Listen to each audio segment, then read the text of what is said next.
ಹೇಳಿ, ಅದಕ್ಕೆ ನೀವು ಕನೆಕ್ಟ್ ಆಗಬೇಕು ಅಂದಾಗ ನಮಗೂ ಮಾತಾಡೋಕ್ಕೆ ಇಂಟ್ರೆಸ್ಟು, ನಮ್ಮ ಮಾತನ್ನ ಕೇಳಕ್ಕೆ ನಮಗೂ ಇಂಟ್ರೆಸ್ಟ್ ಇರುತ್ತೆ. ಸೊ ಅದಕ್ಕೆ ನಾನು ಮೊದಲು ಮೈಕ್ ಸರಿ ಮಾಡಿಸ್ತೀನಿ, ಪೋಡಿಯಂ ಸರಿ ಮಾಡಿಸ್ತೀನಿ, ನಾನು ನಿಮ್ಮನ್ನು ನೋಡೋಕ್ಕಾಗುತ್ತಾ ಇಲ್ಲ ನೋಡ್ತೀನಿ ಅಂತ ಐ ಸ್ಟಾರ್ಟ್ ಮೈ ಸ್ಪೀಚ್. ಬಹಳ ಸಂತೋಷದಿಂದ ಈ ಒಂದು ಕಾರ್ಯಕ್ರಮಕ್ಕೆ ಬಂದಿದ್ದೇನೆ. ನಾನು ಇವತ್ತು ನಂದು ಚೆನ್ನೈನಲ್ಲಿ ಮೀಟಿಂಗ್ ಇತ್ತು. ನಾನು ತಮಿಳುನಾಡು ಇಲೆಕ್ಷನ್ನ ಪ್ರಭಾರಿಯಾಗಿದ್ದೀನಿ ಕಾಂಗ್ರೆಸ್ ಪಕ್ಷದಿಂದ. ಸೊ ತಮಿಳುನಾಡು ಇಲೆಕ್ಷನ್ ಇನ್ಚಾರ್ಜ್ ಇರೋದ್ರಿಂದ ನಾನು ಹೋಗಲೇಬೇಕಾಗಿತ್ತು. ಆದರೆ ಕೊಡ್ಲಿಯವರು, ಶೆಟ್ಟಿಯವರು ಬಹಳಷ್ಟು ನನಗೆ ಬರಲೇಬೇಕು, ಯಾಕಂತಂದರೆ ವಿದ್ಯಾರ್ಥಿನಿಯರು ಜಾಸ್ತಿ ಇರ್ತಾರೆ. ಸೊ ಅವರು ತಮ್ಮನ್ನ ನೋಡಿ ತಮ್ಮ ಒಂದು ಮಾತನ್ನ ಕೇಳಬೇಕು ಅಂತ ಅಂದ್ಕೊಂಡಿದ್ದಾರೆ ಅಂತ ಹೇಳಲಿಕ್ಕೆ ಇವತ್ತು ಮಧ್ಯಾಹ್ನ 3 ಗಂಟೆ ನನ್ನ ಮೀಟಿಂಗನ್ನು ಝೂಮ್ನಲ್ಲಿ ನಾನು ಕನೆಕ್ಟ್ ಆಗ್ತಾ ಇದ್ದೀನಿ ಅವ್ರಿಗೆ. ಸೊ ಈ ಒಂದು ಕಾರ್ಯಕ್ರಮಕ್ಕೆ ಹೇಳ್ಕೊಂಡಿದ್ದೆ. ಆತ್ಮೀಯರು ಡಾಕ್ಟರ್ PL ಸುಜಾತ ರಾಥೋಡ್ ಅವರೇ, ನಮ್ಮ ಡೈರೆಕ್ಟರ್ ಆದಂಥ ಡಾಕ್ಟರ್ ಅಶೋಕ್ ಕುಮಾರ್ ಶೆಟ್ಟಿ ಅವರೇ, ಮಡಿವಾಳಪ್ಪ ಅವರೇ, ಸಂಜಯ್ ಹಿರಾಪುರ್ ಅವರೇ, ಶಿಲ್ಪಾ ವಾಲಿ ಅವರೇ, ಡಾಕ್ಟರ್ ಉಮೇಶ್ ಕುಲಕರ್ಣಿ ಅವರೇ, ಡಾಕ್ಟರ್ ಹಿರಣ್ಣ ಪಲ್ಲೇದವರೇ, ಡಾಕ್ಟರ್ ಜಗದೀಶ್ ಗಾನಿಗ ಅವರೇ, ಉಷಾ ಬಂಡಾರಿ ಅವರೇ, ಡಾಕ್ಟರ್ ಪ್ರಕಾಶ್ ಕೊಡ್ಲಿ ಅವರೇ. ಬಹುಶಃ ಪ್ರಕಾಶ್ ಇಲ್ಲ ಅನ್ನೋದು ನಾನು OST ಆಗಿರೋದು. ನಾನು ಅವ್ರನ್ನ OST ತಗೋಬೇಕಂತ ಭಾಳ ಪ್ರಯತ್ನ ಮಾಡಿ ಬಿಟ್ಕೊಡ್ಲಿಲ್ಲ.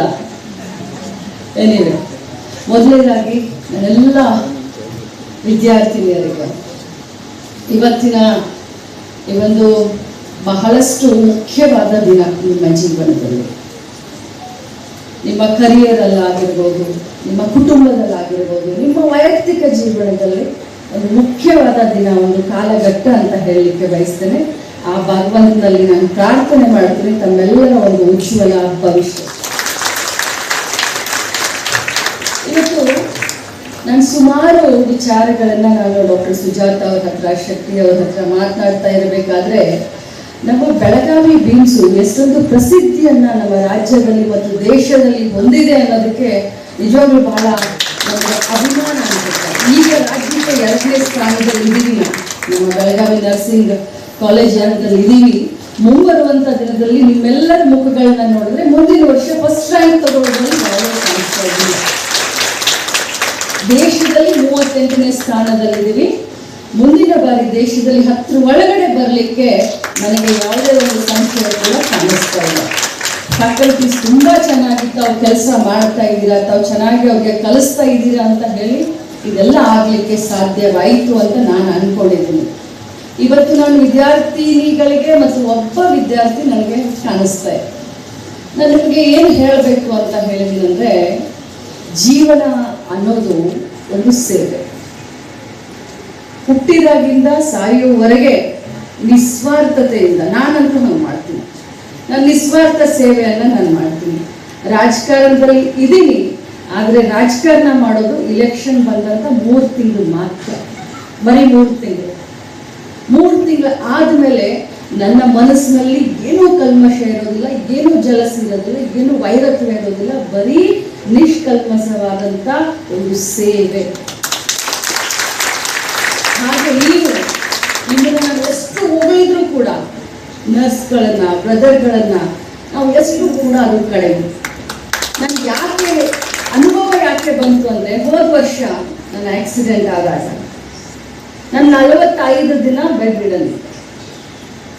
ಆ ಸಂದರ್ಭದಲ್ಲಿ ನಮ್ಮ ಡಾಕ್ಟರ್ ರವಿ ಪಾಟೀಲ್ ಅವರು ನನ್ನನ್ನು ಭಾಳ ಚೆನ್ನಾಗಿ ನೋಡಿಕೊಂಡು ಬೆಳಗ್ಗೆ ಒಂದು ರೌಂಡ್ ಬರ್ತಾ ಇದ್ರು, ಸಾಯಂಕಾಲ ಬರ್ತಾ ಇದ್ರು, ರಾತ್ರಿ ಬರ್ತಾ ಇದ್ರು. ಬಟ್ ನನ್ನ ಜೊತೆ ದಿನದ 24 ಗಂಟೆ ಕಾಲ ಕಳೆದವ್ರು ಯಾರಾದರೂ ಇದೆ, ನಾನು ಬಹಳಷ್ಟು ಭಯದಲ್ಲಿದ್ದೆ. ನನಗೆಲ್ಲರೂ ಕಿತ್ತೂರು ರಾಣಿ ಚೆನ್ನಮ್ಮ ಅಂತ ಹೇಳ್ತಾರೆ, ಬಟ್ ನಾನು ಆ ಒಂದು ಕಡವನ್ನ ಕಟ್ಟಿ ವಾಪಸ್ ಬಂದಿದ್ದೆ. ಹೇಗಿರುತ್ತೆ ಅಪ್ಪ ಮರಣ ಅನ್ನೋದನ್ನ ನೋಡಿ ವಾಪಸ್ ಬಂದಿದ್ದೆ. ಸೊ ನನಗೆ ರಾತ್ರಿ ಎಲ್ಲ ನಿದ್ದೆ ಹತ್ತಾ ಇರಲಿಲ್ಲ. ರಾತ್ರಿ ಕಣ್ಣು ಮುಚ್ಚಿದ್ರೆ ಸಾಕು, ಬರೀ ಅದು ಆಕ್ಸಿಡೆಂಟ್ ಸೀನ್ ಅಂತ ಅದೊಂದು ನಮ್ಮ ಬ್ಯಾಕ್ ಆಫ್ ಮೈಂಡ್, ನಮಗೆ ಅದು ಒಂಥರ ಸೈಕಾಲಜಿ ಇರುತ್ತೆ. ಅದು ನಾನು ಅದಕ್ಕೆ ಕೌನ್ಸಿಲಿಂಗ್ ಕೂಡ ತಗೊಂಡು ಅದೆಲ್ಲ ಹೋಗಬೇಕು ಅಂತಂದಾಗ ಅವಾಗ 24 ಗಂಟೆ ನನ್ನ ಜೊತೆ, ಅವ್ರ ಹೆಸರು ನನಗೆ ಇನ್ನೂ ನೆನಪಿಲ್ಲ, ಬಟ್ ನಾನು ಹೇಳ್ತೀನಿ ಅವ್ರು ಮಾಡಿದಂಥ ಕೆಲಸ ನನ್ನ ಮುಖದಲ್ಲಿ ಮಂದಹಾಸ ಬರ್ಲಿಕ್ಕೆ, ನನಗೆ ಧೈರ್ಯ ತುಂಬಲಿಕ್ಕೆ, ನಾವಿದೀವಿ ಅಂತ ಹೇಳಿ ಒಬ್ರು ತಲೆ ಹಿಡಿದ್ರೆ ಒಬ್ರು ಕೈಯನ್ನ ಹೀಗ್ ಮಾಡ್ತಾ ಇದ್ರು, ಒಬ್ರು ಇನ್ನೊಬ್ರು ಬಂದು ಎಷ್ಟು ಚೆನ್ನಾಗಿ ಕಾಣಿಸ್ತಾ ಇದ್ರು ಅಂತ ಹೀಗ್ ಮಾಡ್ತಾ ಇದ್ರು. ಒಬ್ಬ ತಂಗಿಯಾಗಿ, ಒಬ್ಬ ಅಕ್ಕ ಆಗಿ, ಒಬ್ಬ ತಾಯಿಯಾಗಿ, ಒಬ್ಬ ಗೆಳತಿಯಾಗಿ, ಒಬ್ಬ ತಮ್ಮ ಆಗಿ, ಒಬ್ಬ ಅಣ್ಣ ಆಗಿ ನೀವು ಮಾಡುವಂತ ಸೇವೆಗೆ ನಾವು ಬೆಲೆ ಕಟ್ಟಲಿಕ್ಕೆ ಸಾಧ್ಯ ಇಲ್ಲ. ಹೃದಯದಿಂದ ತಮ್ಮೆಲ್ಲರಿಗೂ ಒಂದು ಧನ್ಯವಾದವನ್ನ ಹೇಳಲಿಕ್ಕೆ. ಆ ರೋಗಿ ಮುಖದಲ್ಲಿ ಒಂದು ಧೈರ್ಯ ಬರಬೇಕು ಅಂತ ಬರೀ ನೀವು ರೋಗಿನ ಟ್ರೀಟ್ ಮಾಡ್ತೀರಿ ಅಂತ ತಿಳ್ಕೊಳ್ಬೇಡಿ. ಇಡೀ ಕುಟುಂಬದ ಮನೋಬಲವನ್ನ ಧೈರ್ಯ ತುಂಬುವಂತವ್ರೆ ಮೊದಲು ನೀವು, ಆಮೇಲೆ ಡಾಕ್ಟರ್ಗಳನ್ನ ಕೇಳಲಿಕ್ಕೆ ಭಯ ಪಡ್ತಾರೆ. ಪೇರೆಂಟ್ಸ್ ಆಗಲಿ ಅಥವಾ ರೋಗಿಗಳ ಜೊತೆಯಲ್ಲಿ ಇದ್ದವರು ಡಾಕ್ಟರ್ನ ಕೇಳಕ್ಕೆ ಸ್ವಲ್ಪ ಭಯ ಪಡ್ತಾರೆ.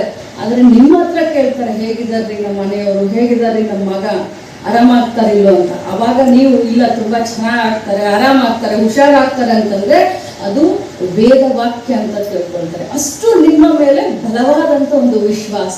ಆ ವಿಶ್ವಾಸವನ್ನ ತಾವು ಉಳಿಸ್ಕೊಂಡಿದ್ದೀರಾ. ತಮ್ಮ ಭವಿಷ್ಯದ ಬಗ್ಗೆ ನಾನು ಮಾತನಾಡ್ತಾ ಇದ್ದೀನಿ. ಇಲ್ಲಿ ಜನರಲ್ ಮ್ಯಾರಿಟ್ ಅಂತ ಹೇಳಿ, ಜನರಲ್ ಮ್ಯಾರಿಟ್ ಅಥವಾ ಜನರಲ್ ಬಹಳಷ್ಟು ವಿದ್ಯಾರ್ಥಿ, ಸುಮಾರು 70 ಜನ ಈ ಸಾರಿ ಫ್ರೆಶ್ ಆಗಿ ಅಡ್ಮಿಷನ್ ಮಾಡ್ತಾರೆ.